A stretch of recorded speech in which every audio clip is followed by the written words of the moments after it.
Hey, it's Form Check Friday. Let's do it.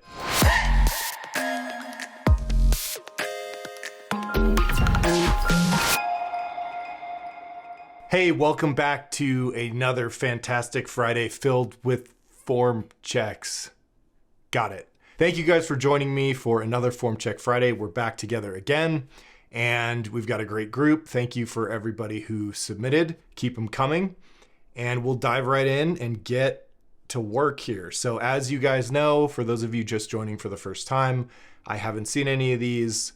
This is all happening in real time, and you're getting my unedited feedback, mostly unedited.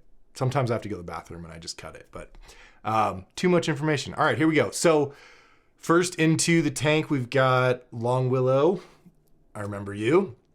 My heavy squats for workout B, 4-day. So you're doing the 4-day intermediate template from Radically Simple Strength. 360 by 5, not the best camera angle. And while I still feel in the moment my butt was nearly touching the ground, on further review, it looks like I still need a little more depth. Common. Any pointers you can give would be much appreciated. Okay, let's get into it and see your squat. All right. So as you guys know, I typically watch a couple of these, just get a feel for an overview of the movement, and then we'll dive into some of the specifics. All right. That's a cool rack. All right, what do you say? This is 360? Let's see what we got here. Okay, your head is looking straight at the wall. So it's hidden by the plates, but I can see it. I can see you readjust. So as soon as you start to go down and you're on your toes. All right. Okay. So this is good because we're going to be able to fix a lot of this stuff, and it's going to make this feel a lot easier. All right, what I can't see from this angle is it's a fine angle, and sometimes it's appreciated from the side. Most of the time the plates will block you, so we want the camera like 45 degrees to the rear, but this is actually useful for today. So we're gonna work our way from the top down and address these issues, not necessarily in the order of importance, but in the order of what's happening. So the one thing that I can't see is your stance, which looks pretty good, but I can't see your knees. And I suspect that they're caving in a little bit, but it's hard to tell from this angle. So the first thing is your head, right? We're looking at your chin right here. You want to be looking, in your case, right here. So for you, I think normally we want about, 4 to 6 feet in front of you on the ground. So maybe you're looking down here. People who have a hard time leaning over or have a tendency to not lean over enough, oftentimes I'll have them look about like a foot in front of their toe, maybe even less, maybe straight down right here, because it will help you focus on leaning over more and staying leaned over if you keep your eyes down. You are looking straight ahead. So I don't know if there's a mirror in front of you or something like that, but looking straight ahead is going to kill your hip drive, right? Because if you look up or lift your chin, you're going to lift your chest. And if you lift your chest, you're not driving your hips. Hips are where all the power is. So anytime you lift your head up, you're going to stop driving. You're going to kill your hip drive, and the rep is going to get a lot harder. So number one correction is move your eye gaze down to about right there. You can take a little plate, put it on the ground, and just stare at it the whole time. And do not lift your chin at all, ever. Okay, so pretend that you're holding a baseball under your chin, and as you lean over, if you lift your chin up, that baseball is going to fall on the ground, okay? Head stays perfectly fixed, eyes on the ground, chin does not move. In fact, nothing from the top of your head to your hip, this whole segment, none of that should move at all. All it does is lean over. All it does is go from vertical to more horizontal. That's it. Elbows don't move, head doesn't move, back doesn't round, none of it, okay? That's just a board, all right? So, oops, get myself into a more favorable position here. All right, so let's watch a couple reps and see what happens. Yeah, so you're just trying to stay, you see how you move your chin back down? So you're trying to stay too upright here, okay? So your back angle is way too upright for, you need to be way more leaned over. So I want you kind of more like this, right? You're kind of here. And so you got to lean over more, right? And the other problem is, let me go back to red because it's more dramatic. Yeah, your depth is not, you're like a little bit, you're not hitting depth. This needs to come down more. Okay, so you need to finish dropping your hips down into the bottom. And the reason that you're not able, and the reason it feels like you're hitting depth, but you're not, is because your weight is shifting onto your toes like that. I can even see your heels kind of lifting up a little bit here. Okay, so you're going down and then forward. All right, and so what the reason that it feels like you're hitting depth is because technically you're getting lower, but this angle right here, let me change the position a little bit so you can see. I'll catch it on the way down. So, okay. This angle right here, right? You're almost, you're a little bit more than halfway down here. And this, in order for you to hit depth, this part here has to drop down lower. Okay, so it's going to go, oh, that was a bad line. So that hip crease is going to kind of drop below this line right here. Okay, this is your hip crease right here. So we're going down. The reason that it feels like you're getting really deep is because you're getting lower. The bar is lowering, but you're going down and forward. Okay, so everything, the knee goes this way, which pulls the hips this way, and this angle closes more, right? As you're getting a lot, some of the angle from your ankle, right? Everything, you're squatting down and forward instead of straight, instead of the knees going forward in the beginning and then they stop here and then we're going back and down. Okay, so the descent, and I've said this many times before, the order of the descent is knees go forward and out, hips go back and down. So the first part of the descent is you lean over and you shove your knees out. Let me back up a little bit. So from here, all right, okay. From here, the first thing that happens is you lean over and you shove your knees forward and out, okay? So let's watch that. Okay, so we're pretty good here, right? You've shoved your knees forward and out, aside from the looking up and the not leaning over enough, but that's a different issue. We'll get to that again in a second. From this point here, knees stop traveling forward and the focus shifts from what you were doing in the beginning, which is making the knees go this way and out. Now, at this point, you shift your thinking to hips back and down, which means you're reaching back with your hips, okay? Like you're stretching your hips back and sitting down, dropping your butt down. So the knees are fixed out. Now we're thinking about pulling the hips back with the goal of stretching out the groin muscles in here. And so the knees stay here, the hips go back and then down, and now we've got a lot of tension on that adductor muscle, right? It's real tight because you reached back. That's how you hit depth. But if you just keep letting the knee pull you forward, the angle doesn't change much. So let me see if I can. Yeah, you need another like 2 inches of sitting back, and you never get it because you're basically in your knees. Your weight is forward on the toes. Let's see if your heels, yeah, you can see. Okay, watch this rep here. We'll watch all of them. Okay, on this next one, watch the rep and pay attention to your heel right here. Okay, if you can maybe blow this up so you can zoom in on it. But watch that heel. Just focus entirely on that heel and you'll see exactly what I'm talking about. All right, here we go. See it lift up a little bit? It's going to do it more on the next rep. Watch that heel. There it goes, right? So you see it, it's very subtle, but you see it just kind of lift up like that, right?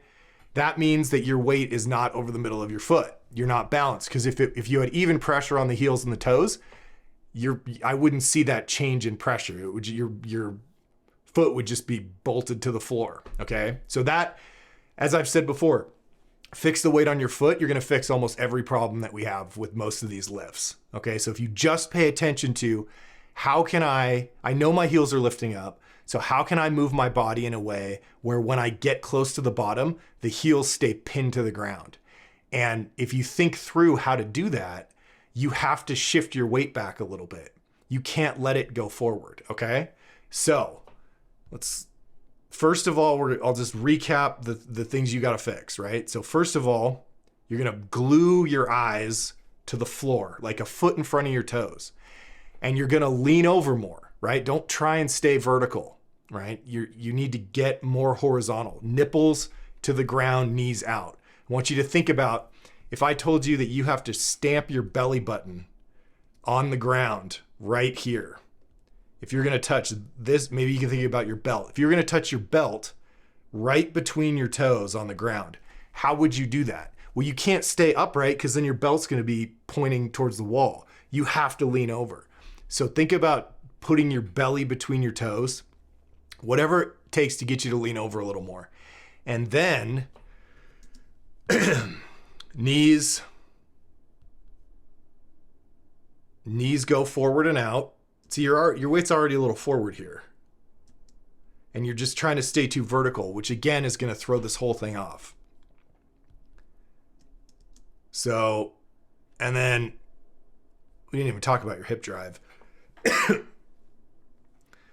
Actually, not bad hip drive given the head up, chest up position, but it's up and forward again, right? So knees go forward and out. And then from this point here, maybe a little bit lower, once you lean over, once you set your knees forward and out, the rest of the descent, all you're thinking about is reaching back with your hips, sitting back into the bottom. You can pretend that you've got like a little stool back here, or sometimes I actually have guys put a little box back there. That's about 12 inches. And then they reach back and try and tap it. Fixes this immediately. Because if you go forward and let your weight shift forward, you can't sit back onto that box. So I just have them use it as a target, usually something about 12 inches, 12 to 13 inches. And then you just reach back and tap it. Don't sit on it. Just reach back and tap it. Use it as a tactile cue. Once you touch it, you come back up. And you can do that with your warm-up sets.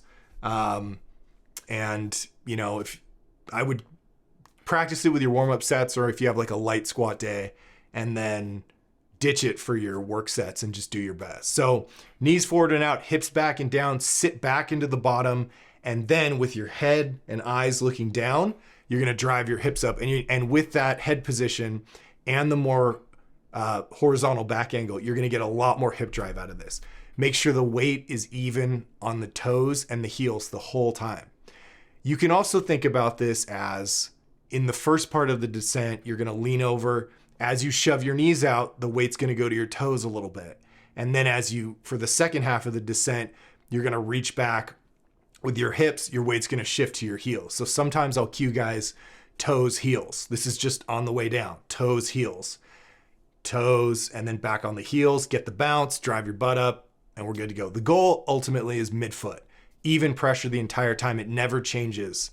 That's what we want, okay? So work on those things. Again, this would be a good example or a good time to incorporate pause squats on your light, empty bar sets, and maybe your first warm up with weight. So maybe like 135. Take the bar down, pause at the bottom for 3 seconds, and see if you're on your toes. See if your knees are as shoved out as they can be. Okay. If you go down to the bottom and you count to 3, 1, 1,000, 2, 1,000, 3, 1,000, and you notice that your weight is on your toes, sit back into the bottom, feel that shift, feel the balance, feel the stretch in the groin, and then register it and then come back up. And then do another rep, go down, count to 3. See if you can get into that perfectly balanced position without having to shift around. So empty bar, pause squats, first warm-up set, pause. Just remind yourself what the bottom feels like. Like I said, every time I do this, every time I squat. Try those things and post up another one and we'll see. Okay? Thanks for submitting and I hope this helps. Let's move on to the next guy. All right. First thing, I got weightlifting shoes like you said. Good. My feet definitely feel more planted. Next purchase will be a belt. Okay. Could you please review my deadlift? 286 pounds. It looks like my head is up and I'm looking in the mirror, but I'm not. I'm looking down at the ground in front of me. All right. We'll see. This set felt like crap. Okay. And upon review, I can see mistakes. Well, good. Gives us something to talk about. I know the basic cues for a good deadlift, but like my golf swing, it all turns to custard when it's time to tee off. All right. Before we even get into this, if you haven't read a book called, what is it? It's about tennis. The art, the something game of the inner game of tennis. It's a very short book, and it's all about this dialogue between what you know how to do, what your body knows how to do, and your head, where you are basically you're getting in the way of letting your body perform the way that you know that it knows how to perform. So it's a great book. It's very short and it kind of helps you break that cycle of overthinking things. Could help your golf swing too. It's not really about tennis. It's just that's the sport they use to convey the idea. But Inner Game of Tennis, classic book and worth a read. Okay, let's look at this deadlift. All right. So we'll watch a couple reps. I will grab some. Oh, not bad.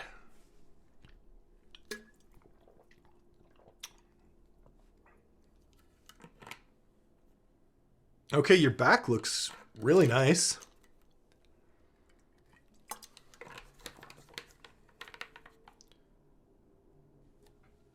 Good. I think your camera is at a little bit of an angle, which is throwing me off a little bit. It looks like you're on your toes, but I don't think you really are. I mean, we would know because we could see if the bar swings away from your shins. So if your weight, for anybody watching, if your weight is on the balls of your feet, when you push your deadlift, so maybe a little, the bar will swing off your legs a little bit. Okay? All right, cool. It's just going to replay for me. So let's go back and just see your setup here from the top. Okay. Can I pause? Oh, no, I'm going to get a cat video. How do I pause it? Okay. All right. You know what? I got distracted by the cat video. Okay, here we go. Shins to the bar, chest up. Beautiful back. Great deadlift. That looks nice. Let's see if you start messing it up after that first rep. No. Very good. Hips are nice. Hips are nice and high. Good. Let's watch. So let's keep an eye on this guy right here. So we're going to watch the end of the barbell. We can watch this little logo thing. And we'll see if the bar moves this way. Okay? Just walking you through what I'm looking for when I evaluate stuff like this. Okay. Let's watch that end cat. Yeah, a little bit. A little bit on that one.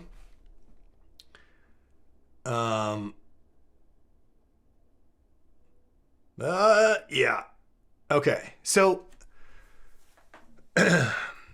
overall, this is let me pause it. Overall, this is a fantastic deadlift. You're doing great. The only minor thing, if I have to nitpick here, which we're all here, so let's do it, is if I see the bar shift away from your shins off the ground, if the bar path, instead of this thing coming, Jesus, that was a straight up like this kind of, right? We see it kind of scoop in like that and then come up. So maybe it goes in and then it kind of moves back like like a little S pattern, something like that, that usually means you had too much weight on your toes, that you weren't back on your heels enough. So in all the exercises, in most of the barbell lifts, we want the weight balanced over the middle of the foot. In the deadlift, particularly when you're wearing shoes with heels, like weightlifting shoes, which you should wear. Don't be one of these guys who deadlifts barefoot. But the heel will kick you forward a little bit. So you have to overcompensate. So what I usually tell people is, in the deadlift, you want 60% of your weight on your heels and 40% on your toes, which means that all you have to do before you squeeze your chest up, before you set your back, is rock your weight back a little bit, just so there's a little bit more pressure on your toes. So let me tell you when to do that in the setup. So right here before you pull, right, you kind of got yourself back into a position and you're about to pick the deadlift up off the ground. I would just have you, if I was standing next to you, I would tell you, get off your toes or rock back on your heels. And you're just going to take this angle right here, and all you're going to do is shift your weight back that way a little bit. Don't drop your butt, right? Don't change this angle here and close this knee angle. So don't drop the butt. You're here, just shift back a little bit onto your toes. Just a little bit of weight onto your toes. And you'll be good to go. Sorry, the camera was like super bright white, threw me off. So you're here, just before you pull, rock back a little bit and then initiate the pull. And that'll keep the bar from swinging off your legs. If you get, this isn't a problem right now because the weight's not that heavy, even though you said it felt like custard, you still did, you're still doing a good job. It's really just a matter of like, if you don't correct this issue now, then you're going to end up with a very heavy deadlift and it's going to swing off your legs. And even the slightest deviation forward of the midfoot, you're not going to be able to, you'll fail the rep, right? So when you start getting into like max weights, you can't afford any extra leverage on the bar, if that makes sense. So just get in the habit now. The last thing you do before you pick the bar up off the ground, or, I usually tell people, set the bar down, push your hips back up in the air, right? Roll the bar back to your shins, and then rock back on your heels just a little bit. And then squeeze your chest up and go. So at some point in that setup, right before, when you get tight and before you pull, just make sure you're back on your heels a little more than you want to. And this will be a perfect deadlift. So great job. Get a belt. In your case, try a 3-inch belt, because I think for deadlifting in particular, 3-inch belt is a lot more comfortable. So hope that helps. Post up another one or another squat. Let's keep going. These are good. All right, moving on. Okay. Thank you for taking the time to review my video. I am new to your channel. Welcome. And I have been lifting for the past 7 months. Attached a video of my deadlift with 110 kilograms. God, we got a bunch of international people. This is cool. Except I have to do math in my head.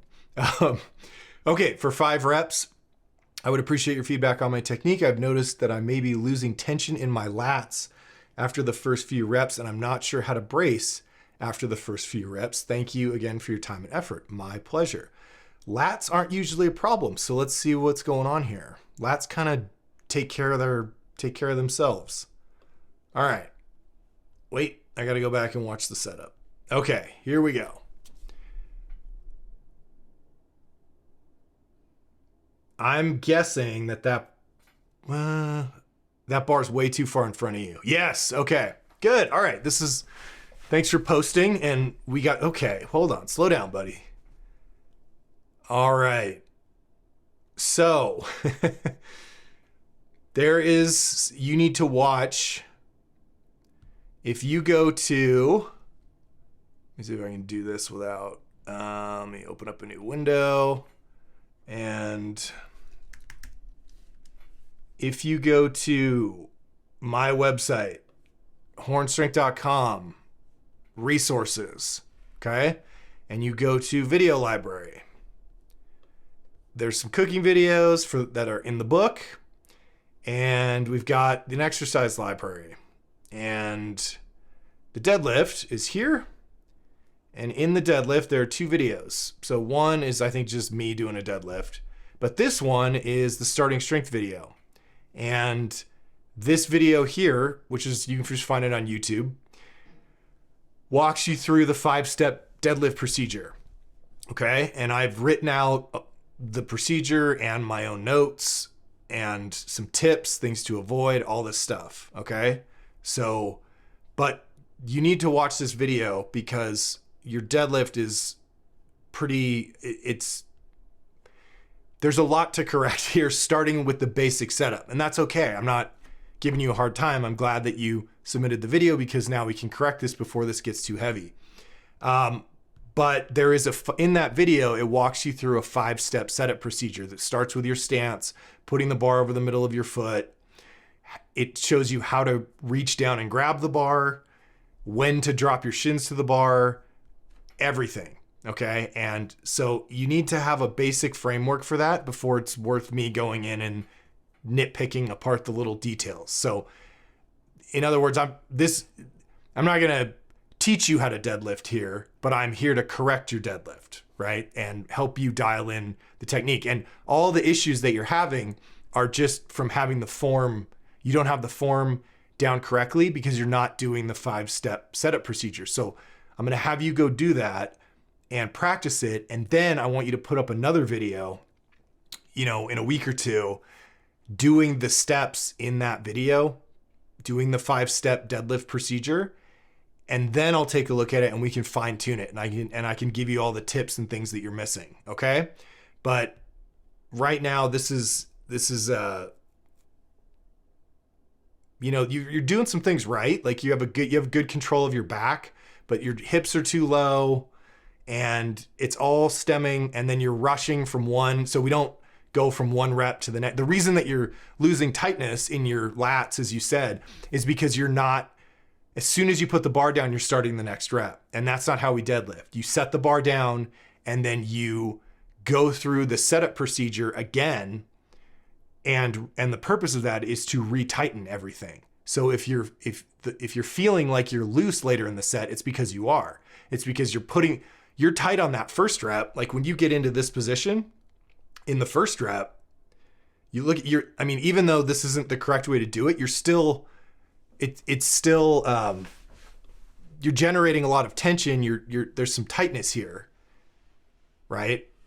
And then, so you did create some tension in your body here. And then as you go into the next rep, you're not even bothering to do it again. You're just going, right? And you don't have enough. Don't think of it as a set of 5. Think of it as 5 individual deadlifts where you never let go of the bar. And that each rep gets the attention of the first rep. I want 5 identical reps. Okay.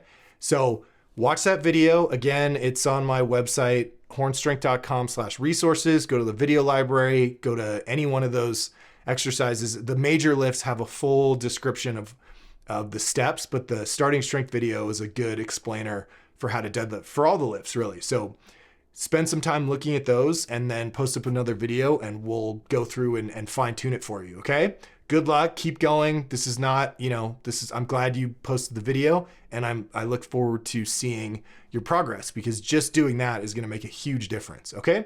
All right, brother. We'll see you soon. Hi, Paul. Thanks in advance for the form check.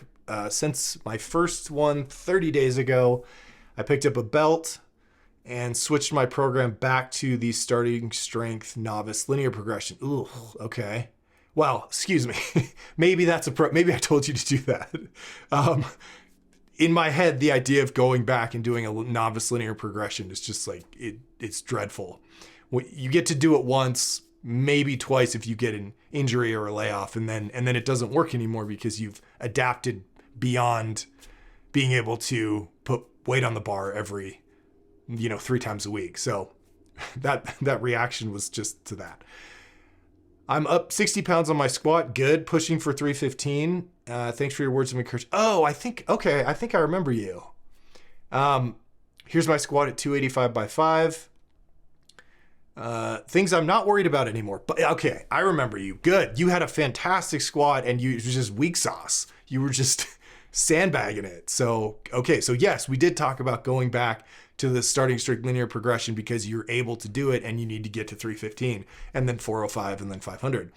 Not worried about butt wink anymore. Good. Not worried about missing reps. Excellent.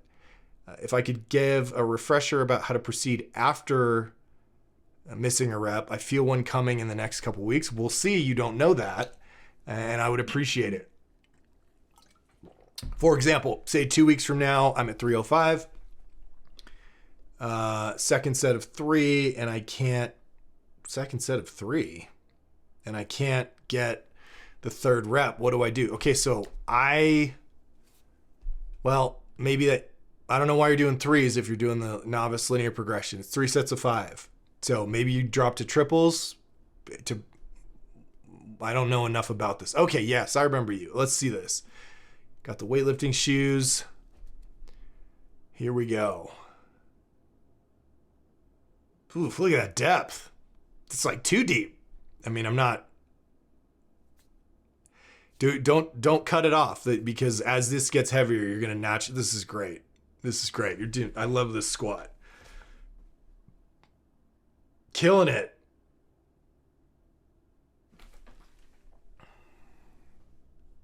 Okay. The only thing that I'm concerned about is that the bar is too, I don't know, where's the pause button? Okay. Is that the bar might be a little too low on your back. I'm not 100% sure because it's hard to tell from this angle. Let me see if I can check at the bottom.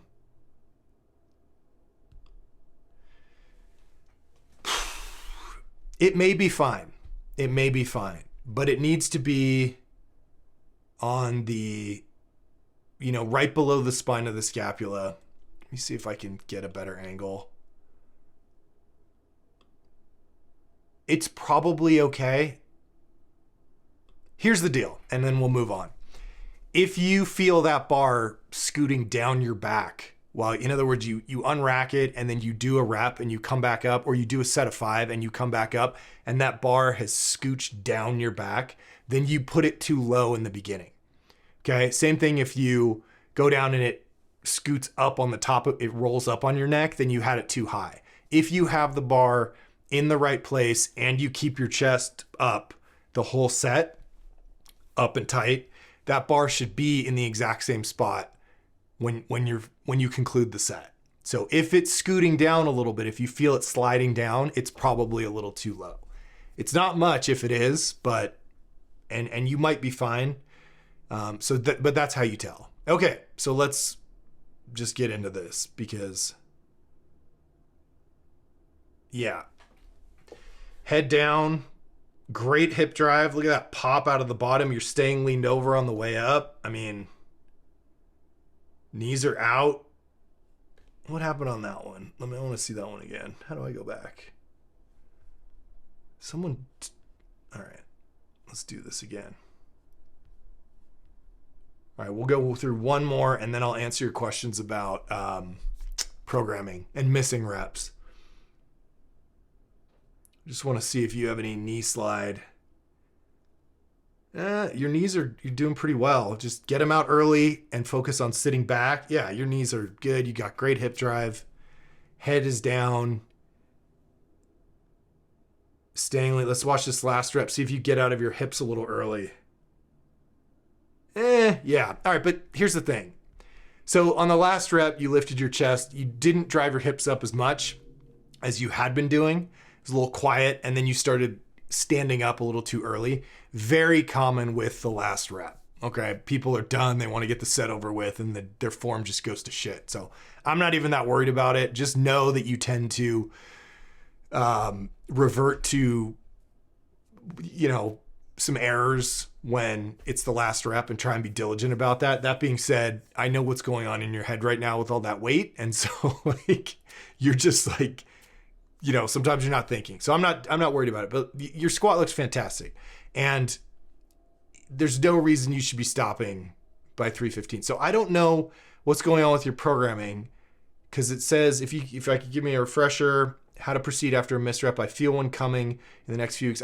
For example, say 2 weeks from now, I'm at 305, second set of 3, and I can't get the third rep up. What should I do? So typically, if you're doing 3 sets of 5, which is, you're doing 5 now, so you should be doing 3 sets of 5. Then you're going to miss the last rep, which means you'd miss the 4th rep. So I don't exactly know why you're talking about triples here or doing a third rep. Maybe you switch to triples. That is an option when you stall. So let's talk about stalling. Okay. And this is, I don't have a lot of context on your training other than that you're doing the starting strength linear progression. So the basic starting strength linear progression in terms of the squat is you're going to squat Monday, Wednesday, Friday, and you go up 5 pounds every time, right? 3 sets of 5, go up 5 pounds every time. When the workouts start to get grindy and you feel like maybe the last rep of the last set is like, whew, maybe you miss it, or maybe you get real close to missing it. You can make the middle day, the Wednesday workout, a light squat day. So all that means is that Monday you're going to do 3 sets of 5. Wednesday you're going to do 3 sets of 5, but at 80% of Monday. So it's a light squat. So 80% of the weight you used on Monday. And then Friday, you go up 5 pounds from Monday. So heavy squat, light squat, heavy squat. That's the first change that you make to the starting strength linear progression, is put that light day on Wednesday. That's also a good time to make your deadlift on Wednesday only, right? So instead of deadlifting 3 times a week or deadlifting 2 times a week, put that heavy deadlift on your light squat day, assuming that you need to do that. In other words, your deadlift's heavy enough that it's causing recovery issues.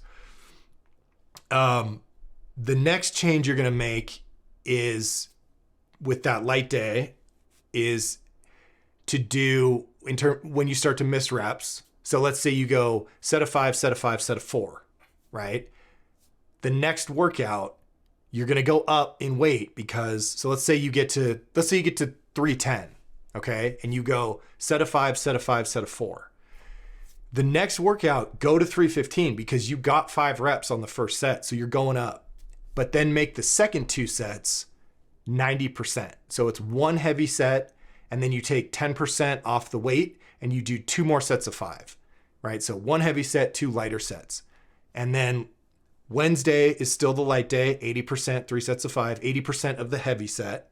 And then Friday, you would go to 320, 1 heavy set, 2 sets at 90%, okay? And that this is more of what they call the advanced novice program.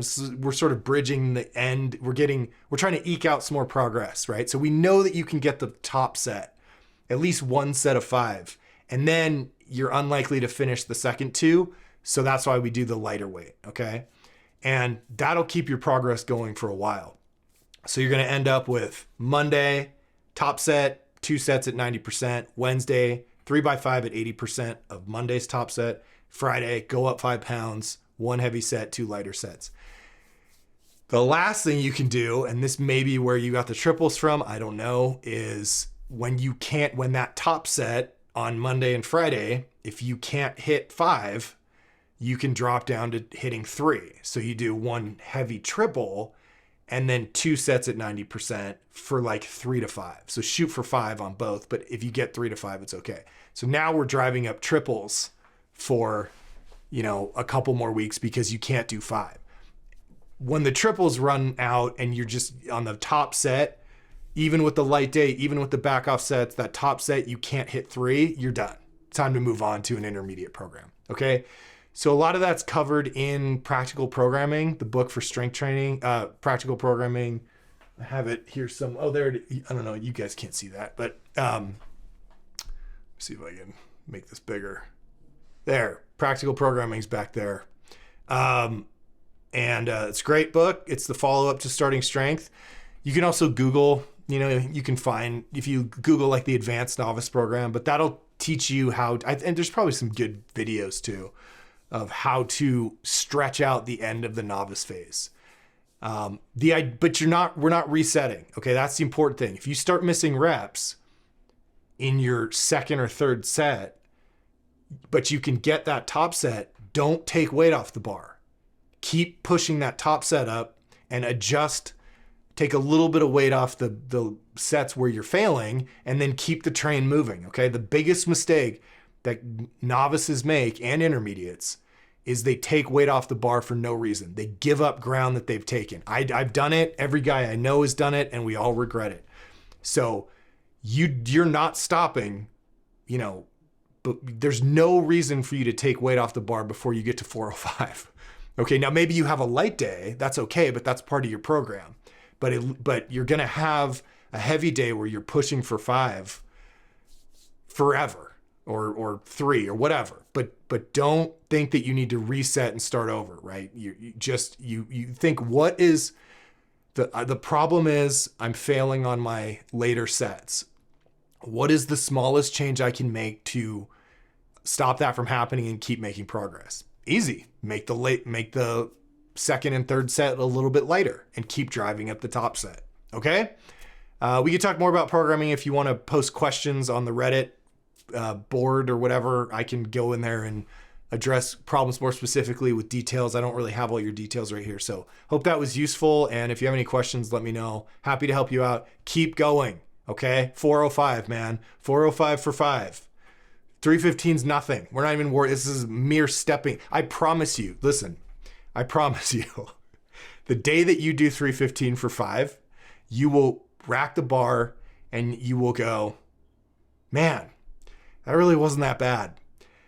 405 would be a lot cooler.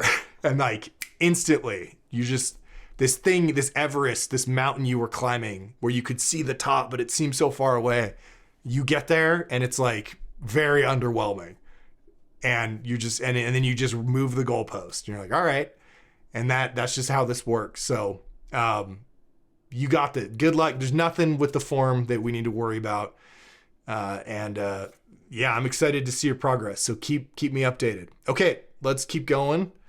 Oh, good. We got one more and under an hour already. Okay, here's a video. I think this was a press I requested on the Reddit board. Don't usually travel that far back from the pins, but this was the only way I could film this. Okay. Have everything visible. Not fully recovered from my 15 reps at 55 kilograms. Man, another kilogram guy. Okay. On Tuesday, but keen to get some advice. So I did these. This is the set of press 2.0. Failed on the 5th. Followed by 3 strict press reps. Okay. With the press 2.0, my main issue is I can't quite feel that the tension is in my abs and quads. I can do it without the bar or with a light bar, but whenever it's anything heavier, can't seem to make myself do it. No amount of imagining a drawn bow or a bent playing card or whatever helps, and I'm not sure why. All right. I've included the strict press just to show you what happens when I don't try and do this, just in case it's useful. I did my 85% set after this, LTEs next time. All right, let's see. I'm excited.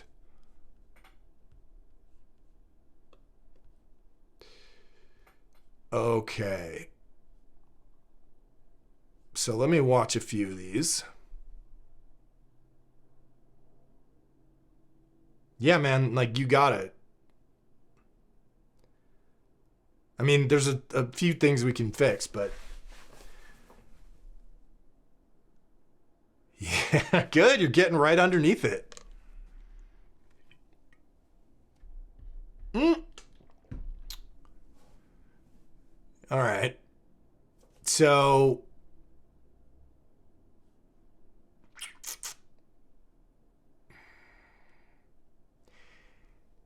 yeah, the strict press is not very interesting because you're not going to lift as much weight, right? When you use the stretch reflex in the press 2.0, the point of that is that it helps get the rep started, right? It helps with a little dynamic, just like the stretch reflex in the squat helps start the first couple inches of the rep. And if we use that, you can lift more weight. If I wanted you to not do anything with a stretch reflex, I would just have you squat down to the bottom and pause, right? Just no bounce and then come back up. But the downside to that is you're not going to lift as much weight. You're not going to lift nearly as much weight. And so we're trying to incorporate the same thing with the bench press, same thing. Well, in competition, you have to pause it, but in a normal bench press, we want the stretch reflex. Same thing with LTEs. There's a bounce at the bottom of LTEs, right? The stretch reflex is a very useful part of the lift, and it allows you to lift significantly more weight. So you're going to use it. You're done strict pressing because your press technique is fine. There's a couple things we can dial in, but ultimately it looks like you've got people struggle with the actual rhythm of the movement, and they get it's two parts, right? Bounce, press, bounce, press. There's a rhythm to it. It doesn't compute in some people. And so they end up with all these, they end up struggling with the rhythm of the thing. And you're not doing that. You already have it down, which is good because it saves us a lot of time. Yeah, you got a little pop there. You're getting your head right underneath it. Now, you said you can't feel the tension in your quads or your abs. So ab tension, you don't really have to think about that. Sometimes we have to cue people to squeeze their abs harder. You are a bit, it looks like, overextended back here. Okay. So you're starting in a position where you're already kind of arched a bit too much, and I want to make sure, let me see where you're generating that bounce, because this can be a big problem. Okay. Yeah.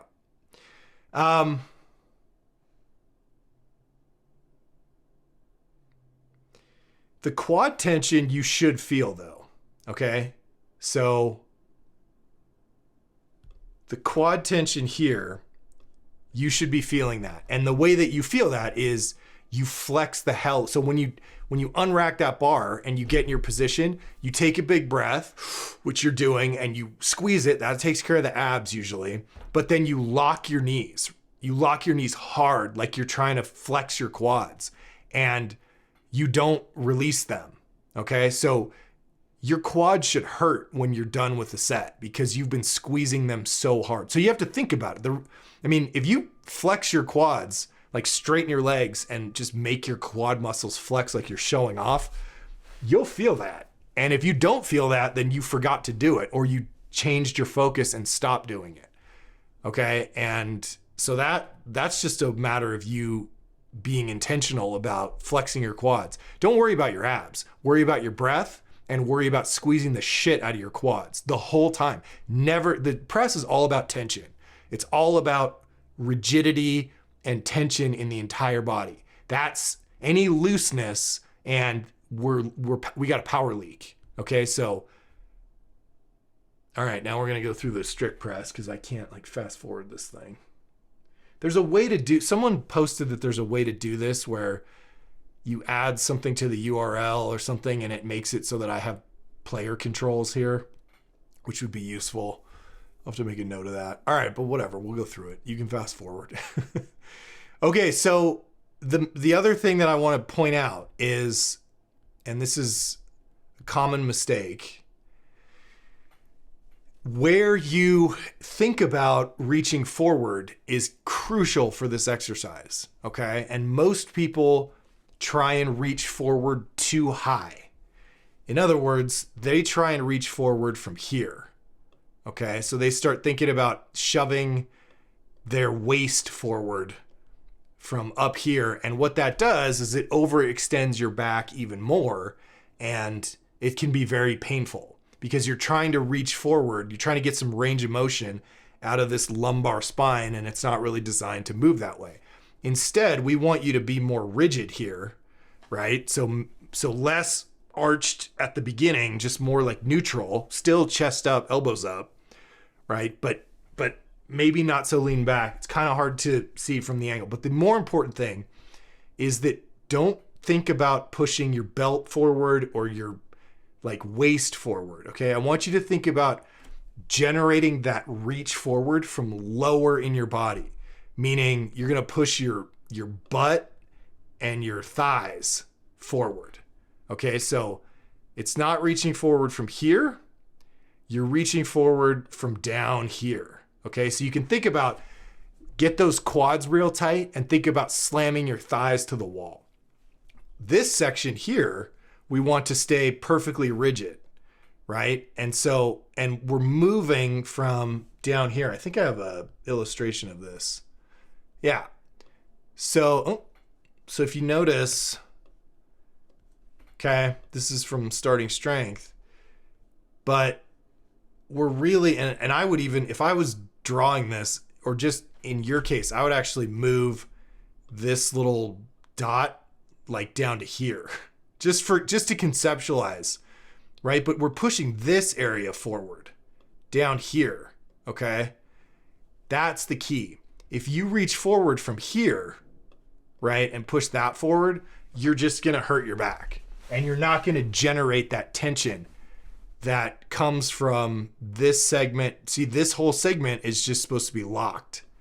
And then this segment is tight because you're squeezing your quads super tight. And then we're reaching forward from here. That looks like a horribly inappropriate drawing. Excuse me.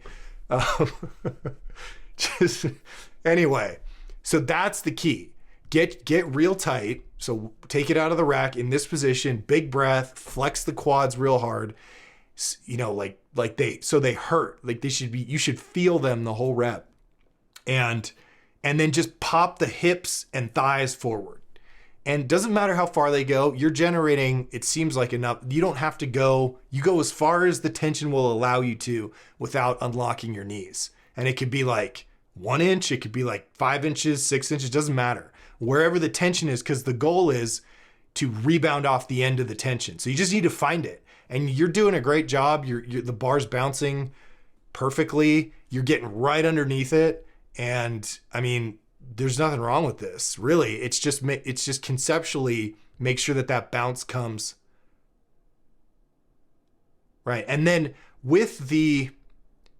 get aggressive with it. Like once you feel where that reach is supposed to come from, lower and get real tight. And then, man, the harder you pop it, the higher that bar is going to jump, right? So when you throw the more aggressive that you can get without getting sloppy, but the more aggressive you can get thrusting the hips forward, it's going to create a more dynamic stretch reflex. That bar is going to jump higher. When you nail a good press, like when you really get the timing down, it feels like the bar just like jumps up off your chest and it's almost weightless, and then you sneak underneath it. So that by the time it's heavy, you're already underneath it, and then it's easy because it's over your shoulder joint, okay? That's what we're looking for. The harder and more dynamically you can drive those hips forward, the higher the bar is going to jump, the more weight you're going to press. Okay, so you have all the pieces. There's no reason to do any strict pressing. If you're failing,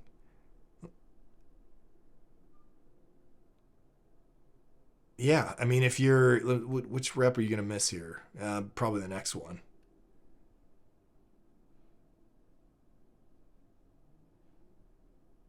Nope, good.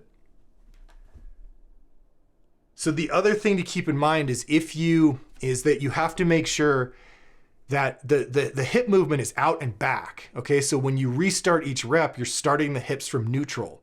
And too often, guys get the out part, but not the back part.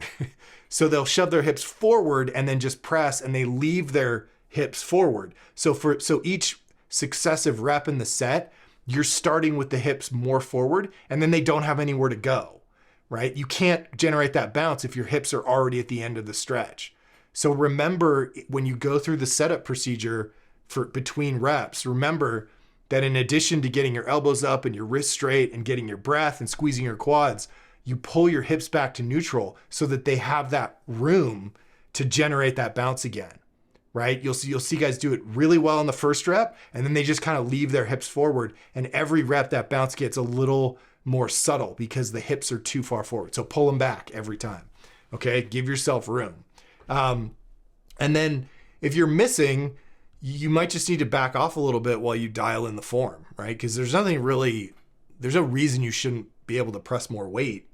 Again, the LTEs will help, but if you're getting, like if you failed, here's what I would do. If you're doing the press 2.0, if this is the first time you failed that weight, I would just try it again. See if you can get all 5 next time. Make sure that you're micro loading this thing, okay?